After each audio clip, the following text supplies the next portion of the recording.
भारत और पाकिस्तान के बीच सालों से बासमती चावल को लेकर दुश्मनी चली आ रही है। इन दोनों देशों में बासमती की अच्छी खासी पैदावार होती है। भारत दुनिया में बासमती चावल का सबसे बड़ा एक्सपोर्टर है, तो वहीं दूसरी ओर पाकिस्तान का दावा है कि वो यूरोप में बासमती का सबसे बड़ा एक्सपोर्टर है। पाक की ओर से लगातार कोशिशें की जाती रही हैं कि वो भारत के बाजार को कैप्चर कर सके। इसी कड़ी में अब पाकिस्तान ने नया दाव खेला है, लेकिन खबरों की माने तो भारत ने इसका तोड़ पहले से ही निकाल लिया है। सबसे पहले आपको पाकिस्तान की चाल के बारे में बताते हैं, फिर बताएंगे कैसे भारत पाक के दाव को ख्याली पुलाव में बदलने जा रहा है। भारत की ओर से बासमती चावल पर मिनिमम एक्सपोर्ट प्राइस यानी कि MEP $1200 प्रति टन चल रहा है। इस दर पर भारत दुनिया के देशों को बासमती एक्सपोर्ट करता है, तो पाकिस्तान ने भारत की काट करने के लिए मिनिमम एक्सपोर्ट प्राइस $1050 प्रति टन कर दिया है। यानी दुनिया वालों को अब भारत से सस्ता बासमती पाकिस्तान से मिल रहा है, जिसका नुकसान भारतीय ट्रेडर्स को देखने को मिल रहा है। ऊपर से अगले साल भारत में चुनाव है। पाकिस्तान के इस फैसले का असर पंजाब, हरियाणा, उत्तर प्रदेश के किसानों पर भी हो रहा है। भारत के मिनिमम एक्सपोर्ट प्राइस के चलते किसानों को 10,000 रुपए प्रति एकड़ के हिसाब से नुकसान उठाना पड़ रहा है। ये तो आपको पता चल गया कि पाकिस्तान ने कैसे बासमती के बाजार में भारत को पिछाड़ने की कोशिश की, लेकिन अब भारत का काउंटर भी जान लीजिए, क्योंकि इसके बाद पाकिस्तान के पास कोई रास्ता नहीं रह जाएगा।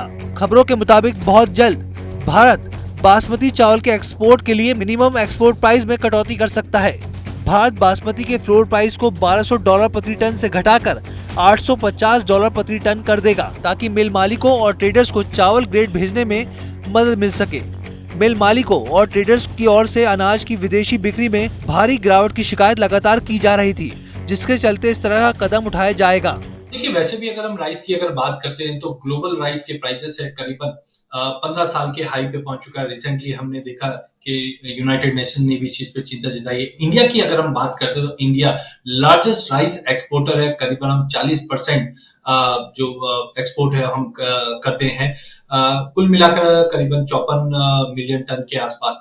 लेकिन जिस ढंग से जो पाकिस्तान से स्टेप लिया गया है, इसका कहीं ना कहीं हमने इम्प्लीकेशन इंडियन मार्केट पे भी पड़ते हुए देखा है। बिकॉज अब ये बताया जा रहा है कि इंडिया भी $1200 के आसपास की जो MEP है वहां पे रिड्यूस कर सकता है 200 से 300। तो लगभग मान के ये चल रहे हैं कि $800 के आसपास का अगर MEP 800, 850 या 850 का जो हमने रेट देखा है, अगर MEP हो जाता है तो इसका एक इम्प्लीकेशन हमने डोमेस्टिक मार्केट पे ऑलरेडी पड़ते हुए देखा है। तो टाइमिंग मुझे लगता है कि ग्लोबल मार्केट गवर्नमेंट की जो चिंता है वो सबसे पहले ये है कि ग्लोबल मार्केट में इंडिया का जो वर्चस्व है, इंडिया का जो शेयर है, उस पर इम्पैक्ट नहीं पड़े, जिसकी वजह से ये स्टेप लिया जा रहा है। उसका एक खामियाजा डेफिनेटली डोमेस्टिक मार्केट में टेम्परेरी रहेगा, but we have a very good, हम बोल सकते हैं कि वेराइटीज जो कंजम्पशन में डोमेस्टिक और इंटरनेशनल में रहते हैं, तो वहां पे एक थोड़ा बहुत रिलीफ मिल सकता है। बट टाइमिंग मुझे लगता है कि इसका जो असर है वो डोमेस्टिक प्राइसेस पे एक बार नेगेटिव ही रहेगा, क्योंकि सबसे बड़ा जो व्यवस्था है यही है कि जो ग्लोबल मार्केट में इंडिया का जो शेयर है वो मेंटेन रहना चाहिए, जिसकी वजह से गवर्नमेंट ये स्टेप ले रही है और उसका इम्पैक्ट प्राइसेस पे एक बार पड़ता हुआ दिखाई दे सकता है। मतलब एकदम साफ है कि आने वाले दिनों में पाकिस्तान अपनी ही चाल में फंसकर रह जाएगा, क्योंकि अगर $850 प्रति मीट्रिक टन के फ्लोर प्राइस से पाकिस्तान नीचे जाता है तो पाकिस्तान को भी नुकसान झेलना पड़ेगा। भारत और पाकिस्तान खास तौर से प्रीमियम सुगंधित बासमती चावल उगाते हैं। अकेला Bharat Iran, Iraq, Yemen, Saudi Arab, संयुक्त अरब अमीरात और अमेरिका जैसे देशों में लगभग 4 मिलियन टन बासमती चावल भेजता है।